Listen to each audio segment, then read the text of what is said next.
ਬਹੁਤ ਵਾਰੀ ਦੀਪ ਸੋ ਵਾਲੀ ਇਸ ਇਹਦੇ ਕਰਕੇ ਬਾਰੇ। ਨਾ ਸਿੱਖਾਂ ਨੂੰ ਹੂੰ, ਇੱਕ ਪੱਖੋਂ ਤਾਂ ਇਹ ਵੀ ਵੇਸਲੇ ਨਹੀਂ ਹੋਣਾ ਚਾਹੀਦਾ। ਹੂੰ, ਹੂੰ, ਹੂੰ। ਹੂੰ, ਇਹ ਠੀਕ ਹੈ ਮੋਦੀ ਨੂੰ ਕਿਹੜਾ ਸਿੱਖ ਮਿਲ ਗਿਆ ਉਹ ਤੋਂ ਪੈਨਕੀ ਨਾ ਹੋਵੋ, ਜੀ, ਜੀ। ਠੀਕ ਹੈ। ਪਰ ਹੂੰ, ਹੂੰ, ਖਾਤਰੇ ਰੀਅਲ ਹੂੰ।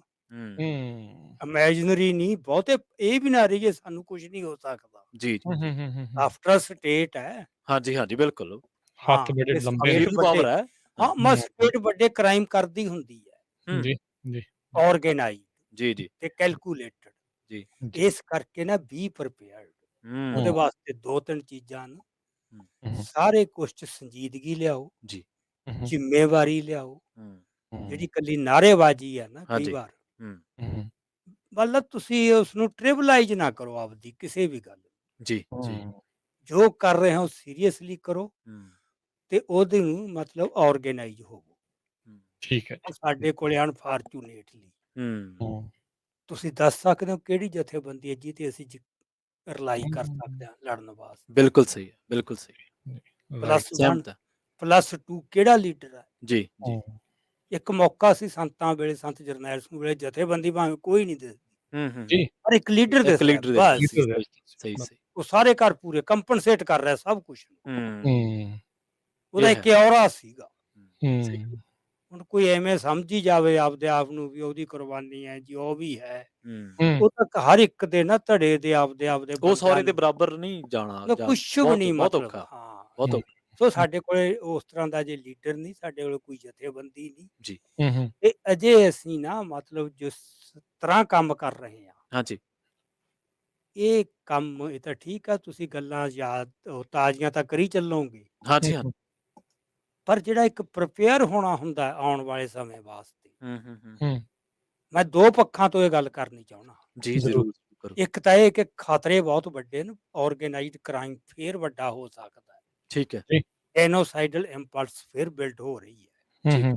ਨੰਬਰ 2 ਇੱਕ ਜੀ। ਖਤਰੇ ਵੱਡੇ ਨੇ, ਹੂੰ। ਇੱਕ ਅਪਰਚੂਨਿਟੀਜ਼ ਸਿੱਖਾਂ ਨੂੰ ਪਤਾ ਨਹੀਂ ਕਿਸ ਕਿਸਮ ਦੀਆਂ ਪੈਦਾ ਹੋ ਰਹੀਆਂ ਹੂੰ।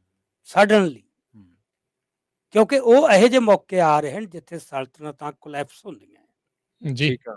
ਡਿਸਇੰਟੈਗਰੇਟ ਹੁੰਦੀਆਂ। ਹੂੰ, ਹੂੰ। ਹੂੰ, ਹੂੰ, ਉਹ ਜਿਵੇਂ ਕਿਸੇ ਵੱਡੇ ਵਿਦਵਾਨ ਨੇ ਕਿਹਾ 19ਵੀਂ ਸਦੀ 'ਚ ਨਾ ਹੂੰ, ਹੂੰ, ਵੀ ਇਤਿਹਾਸ 'ਚ ਕੁਝ ਮੌਕੇ ਆਉਂਦੇ ਨੇ ਹੂੰ, ਜਦੋਂ ਦਰਜਨਾਂ ਤਾਜ ਸੜਕਾਂ ਤੇ ਰੁਲਦੇ ਫਿਰਦੇ ਹੁੰਦੇ, ਹੂੰ, ਹੂੰ, ਪਰ ਚੱਕਣ ਵਾਲਾ ਕੋਈ ਹੋਵੇ। ਹੂੰ, ਹੂੰ, ਅੱਜ ਸਿੱਖਾਂ ਦੀ ਹਾਲਤ ਇਹ ਹੈ ਵੀ ਉਹ ਤਾਜ ਰੁਲਦਾ ਵੀ ਹੋਵੇ ਨਾ, ਹੂੰ, ਸਾਡੇ 'ਚ ਚੱਕਣ ਵਾਲਾ ਕੋਈ ਹੈ ਨਹੀਂ। ਕੋਈ ਇਹ ਦੱਥੋਂ ਹੋਣਗੇ। ਹੂੰ, ਹੂੰ, ਜੀ, ਜੀ। ਸੋ ਇਹ ਇਹ ਇਸ ਗੱਲ ਵਾਸਤੇ ਨਾ ਸੀਰੀਅਸਲੀ ਪ੍ਰਿਪੇਅਰ ਹੋਵੋ। ਹੂੰ, ਜੀ, ਮੌਕੇ ਅਚਾਨਕ ਪੈਦਾ ਹੁੰਦੇ ਆ, ਦਸਤਕ ਦੇ ਕੇ ਨਹੀਂ ਆਉਂਦੇ। ਜੀ। ਜੀ, ਜੀ, ਜੀ। ਸੋ ਸਰੋਤਿਓ ਦਰਸ਼ਕੋ ਦੱਸਦੇ ਜਾਈਏ ਅਜਮੇਰ ਸਿੰਘ ਜੀ ਜਿਹੜੇ ਆ ਰਿਹਾ 4 ਜੂਨ ਦਾ ਜਿਹੜਾ ਨਗਰ ਕੀਰਤਨ ਆ ਸੋਵਰਨਿਟੀ ਮਾਰਚ ਜਿਹੜਾ ਨਗਰ ਕੀਰਤਨ ਉੱਥੇ ਸੈਨ ਫਰਾਂਸਿਸਕੋ 'ਚ ਹੋਣਾ ਹੈ, ਉੱਥੇ ਮੁੱਖ ਬੁਲਾਰਿਆਂ ਦੇ ਵਿੱਚੋਂ ਆ। ਸੋ ਇਦਾਂ ਦੇ ਵਿਚਾਰ, ਇਦਾਂ ਦੀਆਂ ਗੱਲਾਂ, ਕਿੱਦਾਂ ਪ੍ਰਿਪਰੇਸ਼ਨ, ਹੋਰ ਸਾਰੀਆਂ ਚੀਜ਼ਾਂ ਕੀ ਚੱਲ ਰਿਹਾ ਆ, ਉਸ ਦੇ ਬਿਰਤਾਂਤ ਨੂੰ, ਉਹ ਸਾਰੀਆਂ ਚੀਜ਼ਾਂ ਨੂੰ ਤੁਹਾਡੇ ਸਾਹਮਣੇ ਜਿਹੜਾ ਉੱਥੇ ਪੇਸ਼ ਕਰਨਗੇ। ਸੋ ਅਸੀਂ ਜ਼ਰੂਰ ਬੇਨਤੀ ਕਰਦੇ ਹਾਂ ਸਾਰੇ ਹੀ ਸੁਣਨ ਵਾਲੇ ਤੇ ਦੇਖਣ ਵਾਲਿਆਂ ਨੂੰ ਵੀ ਜਿੱਥੇ-ਜਿੱਥੇ ਵੀ ਤੁਸੀਂ ਰਹਿੰਦੇ ਆ ਸੈਨ ਫਰਾਂਸਿਸਕੋ ਦੇ ਵਿੱਚ 4 ਜੂਨ ਨੂੰ ਆਉਂਦੇ ਸ਼ਨਿਚਰਵਾਰ ਨੂੰ ਜਿਹੜਾ ਹੈ ਇਸ ਨਗਰ ਕੀਰਤਨ ਦੇ ਵਿੱਚ ਹੁਮ-ਹੁਮਾ ਕੇ ਪਹੁੰਚੋ, ਪਰਿਵਾਰਾਂ ਸਮੇਤ, ਬੱਚਿਆਂ ਸਮੇਤ ਜਿਹੜਾ ਉਹ ਤੁਸੀਂ ਪਹੁੰਚੋ ਤਾਂ ਜੋ ਆਪਾਂ ਇੱਥੋਂ ਕੁਛ ਨਾ ਕੁਛ ਵਧੀਆ ਸਿੱਖ ਕੇ ਜਾਈਏ। ਅਜਮੇਰ ਸਿੰਘ ਜੀ ਇਸ ਤੋਂ ਪਹਿਲਾਂ ਹਾਂਜੀ, ਮੈਨੂੰ ਪਤਾ ਵੀ ਸਮਾਂ ਆਪਣਾ ਕਾਫੀ ਹੋ ਰਿਹਾ, ਪਰ ਨਾਲ ਦੀ ਨਾਲ ਮੈਂ ਪੁੱਛਣਾ ਚਾਹੁੰਦਾ ਵੀ ਨੈਰੇਟਿਵ ਦੀ ਆਪਾਂ ਗੱਲ ਕਰ ਰਹੇ ਸੀ।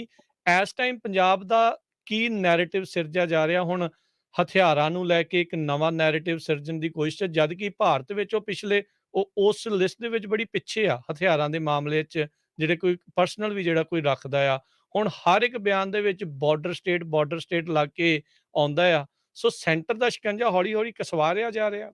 ਬਿਲਕੁਲ, ਬਿਲਕੁਲ ਇੱਕ ਮਾਹੌਲ ਤਿਆਰ ਕੀਤਾ ਜਾ ਰਿਹਾ ਜੀ ਵੀ ਜਿਵੇਂ ਪੰਜਾਬ ਤਾਂ ਨਾ ਵੀ ਜਿਵੇਂ ਇੱਥੇ ਕ੍ਰਿਮੀਨਲ ਕ੍ਰਾਈਮਸ ਇੰਨੇ ਹੋ ਰਹੇ ਨੇ, ਹੂੰ, ਹੂੰ, ਹੂੰ, ਹੂੰ। ਹੂੰ, ਹੂੰ, ਕੋਈ ਲਾ ਐਂਡ ਆਰਡਰ ਨਹੀਂ ਜੀ, ਜੀ। ਤੇ ਕਿਸੇ ਦੀ ਜਾਨ ਮਾਲ ਦੀ ਸੁਰੱਖਿਆ ਨਹੀਂ। ਹੂੰ, ਹੂੰ। ਹੂੰ, ਸੋ ਇਹ ਇੱਕ ਬਿਲਡ ਕੀਤਾ ਜਾ ਰਿਹਾ ਹੈ। ਜੀ, ਜੀ। ਹੂੰ, ਆ ਪਿਛਲੇ ਦਿਨਾਂ ਦੇ ਵਿੱਚ ਜੋ ਘਟਨਾਵਾਂ ਹੋਈਆਂ, ਸਿੱਧੂ ਮੂਸੇਵਾਲੇ ਦਾ ਕਤਲ, ਫਿਰ ਇੱਕ ਬੱਸ ਲੁੱਟ ਲੈਣੀ, ਹਾਂਜੀ। ਫਿਰ ਕਿੰਨੀਆਂ ਫਾਇਰਿੰਗ ਦੀਆਂ ਇੰਸੀਡੈਂਟਸ, ਹੂੰ, ਹੂੰ, ਹੂੰ। ਹੂੰ, ਸ਼ਾਇਦ ਕੋਈ ਪਿੱਛੇ ਡਿਜ਼ਾਈਨ ਹੈ ਇਹਨਾਂ ਦੇ। ਹੂੰ। ਇਸ ਥਿਊਰੀ ਤੋਂ ਵੀ ਦੇਖਣਾ ਚਾਹੀਦਾ, ਇਸ ਪਾਸੇ ਤੋਂ ਵੀ ਦੇਖਣਾ ਚਾਹੀਦਾ। ਦੇਖਣਾ ਚਾਹੀਦਾ ਹੈ। ਜੀ ਤੇ ਜੇ ਫਿਰ ਇਹ ਗੱਲ ਹੋਵੇ, ਜੇ ਡਿਜ਼ਾਈਨ ਹੋਵੇ ਹਾਂਜੀ ਤਾਂ ਇਹਦੇ ਵਿੱਚੋਂ ਕੋਈ ਵੱਡੀ ਗੱਲ ਨਿਕਲੂਗੀ, ਉਹਦੇ ਹੂੰ। ਵਾਸਤੇ ਲਗਾਤਾਰ ਚੌਕਸ ਰਹਿਣਾ ਚਾਹੀਦਾ ਹੈ।